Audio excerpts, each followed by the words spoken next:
George Santos, the pathological liar and freshman Republican congressman, has temporarily stepped down from his committee assignments, even as nearly 80% of his own voters want him to fully resign from office.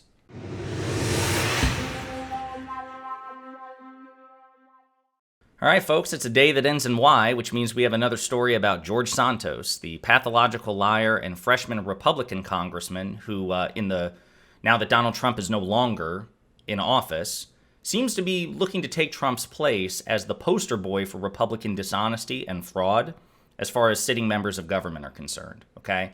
We've covered the George Santos saga as it's unfolded, right? He defrauded his own voters and lied demonstrably about his work history, his education, his history of philanthropy, his heritage, where he claimed he was Jewish, but then clarified, no, what I really meant was I was Jew-ish. He's potentially lied about his sexuality and his history of his sexual orientation.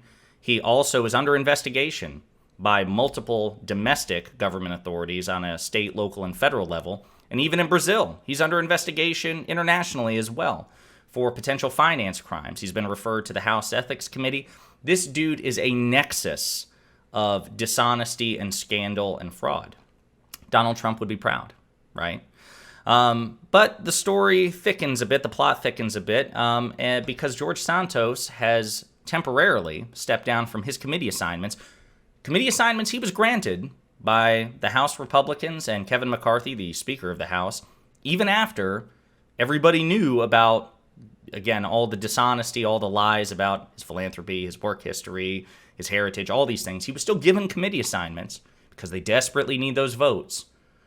But now, because he's under pressure, instead of resigning, and we'll get into that too, because a lot of people want him to resign, a lot more than you might think, what he's done is he's, I guess, tried to throw people a bone. Well, I'll just temporarily step down from these assignments. It's too distracting. The scandal, the investigation is too distracting for me to do my work that I pledged to my constituents I would do. So I'm going to temporarily step down from my committee assignments. So Axios and a bunch of others reported on this. He told colleagues on Tuesday he's stepping down from his assignments on the Small Business and Science Committees, according to 5 sources, including 2 House GOP members. The announcement comes as a first-term House member from Long Island because, again, this guy is from New York. He made headlines even before he lied because he flipped a previously held Democratic seat, right, in New York to the Republican Party. He was touted as the first openly gay Republican congressman, so he was championed by the GOP. Like, look, hey, we beat the Democrats, and look at how socially progressive we are because we have welcomed a gay person into our ranks openly. So, again, obviously doesn't in any way make up for the Republican Party's, not only their history, but their present, record of homophobia and misogyny and all these things, but I digress. Anyway, so he faces a multitude of investigations, as we discussed, both local, domestic, and international, into sweeping fabrications he made on the campaign trail, along with considerable blowback from the public and within Congress. He issued a statement Tuesday afternoon confirming that he's recusing himself from the committees. With the ongoing attention surrounding both my personal and campaign financial investigations, I've submitted a request to Speaker McCarthy that I be temporarily recused from my committee assignments until I am cleared. Until he's cleared? Probably not going to happen. Possible, but seems unlikely. The business of the 118th Congress must continue without media fanfare. See how, sanctimonious he sounds in this? Listen, I am stepping up and proactively deciding the Republic and the people deserve so much better than the media hubbub that is surrounding me. So even though I am being unfairly persecuted by the press, I shall step aside. It's crap, right? And probably something that we should expect from somebody like Santos. He also thanked House Speaker Kevin McCarthy for meeting with him to discuss the matter and allowing me to take time to properly clear my name before returning to my committees. So Santos made the announcement at a closed-door GOP conference on Tuesday morning and indicated the recusal is not permanent. It sounds to me like it's temporary. I think until there's a level of what he thinks the issues he's a distraction from are over with, said Representative Roger Williams of Texas, the chair of the Small Business Committee. But others in the Republican Party still want him to resign. Representative Mike Lawler, who has called on Santos to resign, said until the situation is sorted out and the ethics investigation are complete, I think it's the right decision.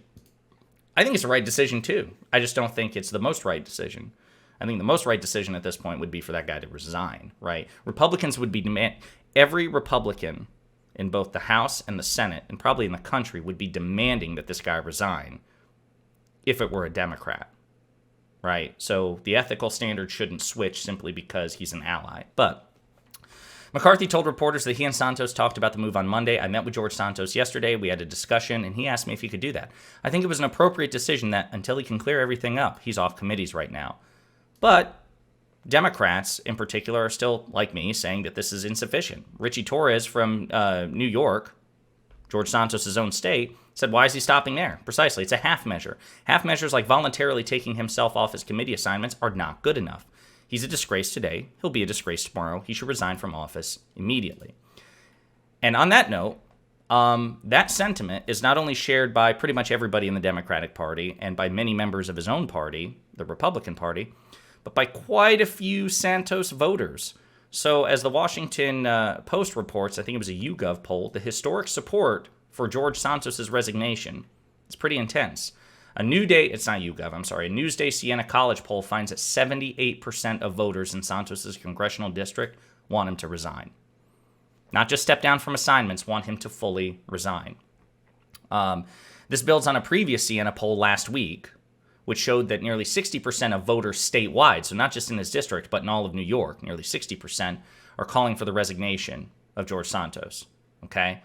So, in addition to the 78% in this particular poll calling for him to resign, just 13% affirmatively say he shouldn't resign. So only 13% are willing to say, no, he definitely shouldn't resign. Another 9% offered no opinion. Members of Santos' own Republican Party are about just as likely to call for his resignation, doing so by a 71 to 18%. Okay? So this guy has pissed off even New York Republicans, right? So people who voted for him and would be aligned with him politically, even they are like, nah, this dude needs to go. So, to recap, he's lied about basically his entire resume, his entire biography, in order to defraud voters into voting for him. He's under investigation by local, state, and federal government authorities, as well as authorities in Brazil for campaign and financial crimes, okay?